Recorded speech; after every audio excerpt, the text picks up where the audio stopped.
तो दोस्तों, भारत और अमेरिका के बीच में कुछ तो हुआ है, या फिर ये आने वाले इलेक्शन की तैयारी आप कह दीजिए। जैसा कि मैं आपको पिछली भी कई वीडियोस में बता चुका हूं कि जो बाइडेन का जो कोर वोटर है वो इस समय जो बाइडेन की नीतियों से उतना ज्यादा संतुष्ट नहीं है, और ऐसी परिस्थिति में वो अपने वोटर्स को साधने के लिए कुछ अपनी विचारधारा को आगे रखते हुए ऐसे एक्शन जरूर ले सकते हैं जिससे कि जो बाइडेन की पार्टी को इलेक्शन के दौरान मदद मिले। क्योंकि हम सभी जानते हैं कि अगले साल ही इलेक्शंस होने वाले हैं। मुश्किल से मुश्किल 11 महीने बाकी है, क्योंकि नवंबर में अमेरिका के अंदर इलेक्शंस होने जा रहे हैं, और इसका इम्पैक्ट कहीं ना कहीं अब अमेरिका की फॉरेन पॉलिसी में देखने के लिए मिला है, जहां पर वो एक तरफ इजराइल का पूरी तरह से साथ देते हुए इजराइल को हर संभव मदद तो कर ही रहे हैं, तो वहीं पर वेस्ट बैंक में रहने वाले इजरायलियों के ऊपर बेवजह आरोप लगाकर उनके ऊपर प्रतिबंध लगा दिए जाते हैं और उनको मिलने वाले वीजास के ऊपर बैन लगा दिया जाता है। यानी वेस्ट बैंक में रहने वाले जूस अब अमेरिका का विजिट नहीं कर पाएंगे। तो कहने का मतलब यहाँ पर अमेरिका द्वारा एक बैलेंस बनाने की कोशिश जरूर की गई है। और दोस्तों, इन सब चीजों का टारगेट कहीं ना कहीं भारत भी होते जा रहा है।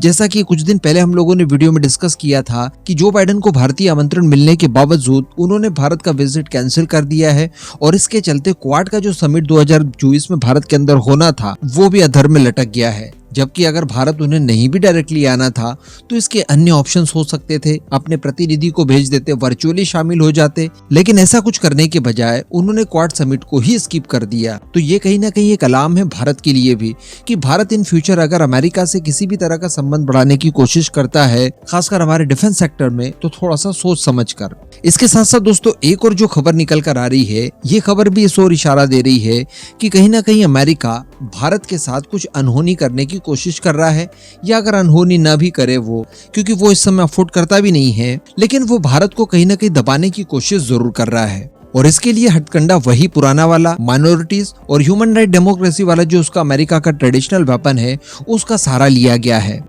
दरअसल मैं आपको बता दूं कि अमेरिका की एक संस्था द्वारा भारत के ऊपर सीधे प्रतिबंध लगा देने की डिमांड की है। वैसे मैं आपको शुरुआत में ही बता दूं कि अमेरिका की इस समय इतनी हैसियत नहीं है कि वो भारत पर किसी भी तरह का कोई प्रतिबंध लगा दे, लेकिन अल्टीमेटली यहाँ पर एक दबाव की पॉलिटिक्स जरूर खेलने की कोशिश की जा रही है अमेरिका द्वारा। दरअसल अमेरिका की एक संस्था है जिसका नाम है US commission on international religious freedom. इनके द्वारा भारत के ऊपर अनर्गल आरोप लगाए गए हैं, जिन आरोपों में ये कहा गया है कि भारत के अंदर अल्पसंख्यकों को टारगेट किया जा रहा है, धार्मिक आजादी के ऊपर पाबंदियां लगाई जा रही है। इसके साथ साथ इसी अमेरिकन संस्था ने कनाडा में हुए निज्जर के असासिनेशन को भी सीधे सीधे भारत की साजिश करार दिया। और इसी के साथ साथ जो पन्नू को लेकर अमेरिका द्वारा भारत के ऊपर आरोप लगाए जा रहे हैं, उन चीजों को भी आधार बनाते हुए इस बात के लिए चिंता जाहिर की है और अपने एडमिनिस्ट्रेशन से ये अनुरोध किया है कि आप भारत के ऊपर कार्रवाई करते हुए प्रतिबंध लगा दीजिए। जबकि निज्जर की अगर बात की जाए तो उस केस में अभी तक किसी भी तरह का कोई स्ट्रॉन्ग एविडेंस अभी तक भारत के सामने नहीं रखा गया है।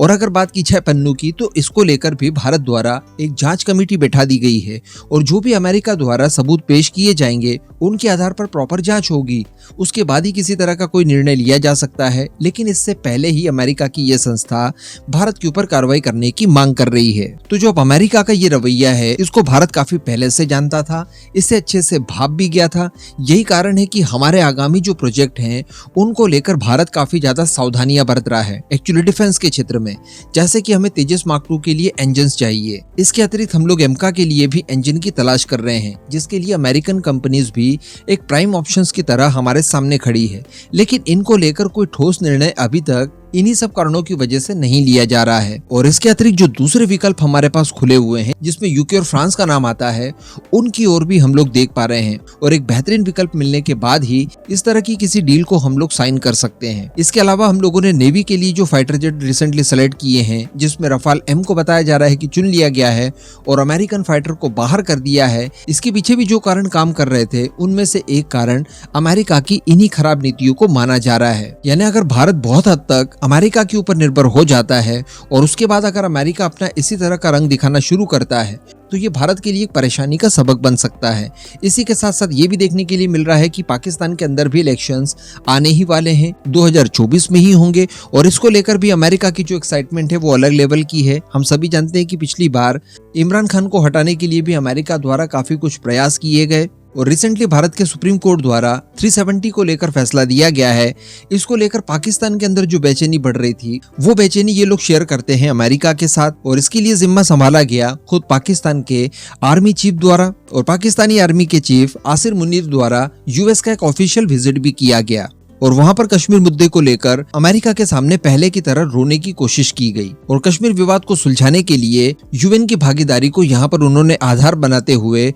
अमेरिका से मदद मांगी है। और अमेरिका के कहीं न कहीं पर्दे के पीछे काम करने के बाद ही पाकिस्तान की तरफ से एक बार फिर कश्मीर को लेकर एक भयानक विवादित बयान निकलकर सामने आया। कश्मीर के जो मौजूदा प्राइम मिनिस्टर हैं, या फिर प्रभारी प्राइम मिनिस्टर जिन्हें कहा जा सकता है, उनके द्वारा यहाँ तक की बातें कही कि कश्मीर के लिए पाकिस्तान भारत से 300 युद्ध लड़ने के लिए तैयार है। जबकि पिछले कुछ समय से लगातार देखा जा रहा था कि अरब देशों के साथ भारत की जो नजदीकियां बढ़ रही है, इन सब के चलते पाकिस्तान के ऊपर एक प्रेशर बिल्डअप हुआ है। सीज फायर के लिए भी पाकिस्तान के द्वारा प्रतिबद्धता काफी लंबे समय से दिखाई जा रही थी, और कश्मीर को लेकर इतनी मुखरता से उनके द्वारा नहीं बोला जा रहा था। लेकिन अब ये सारी चीजें एक साथ जो घटित हो रही है, इन सब के पीछे अमेरिका की उस खराब पॉलिसी को हम लोग जिम्मेदार ठहरा सकते हैं, जो कि भारत को दबाने के लिए स्पेशली इनके द्वारा तैयार की गई है। ऐसी परिस्थिति में ये कहा जा सकता है कि अमेरिका भारत के लिए कुछ मौकों के लिए ही जरूरी है, हर समय का वो साथी नहीं बन सकता। बाकी इस पूरे मुद्दे पर आपका जो भी मानना हो नीचे कमेंट करके जरूर बताइएगा।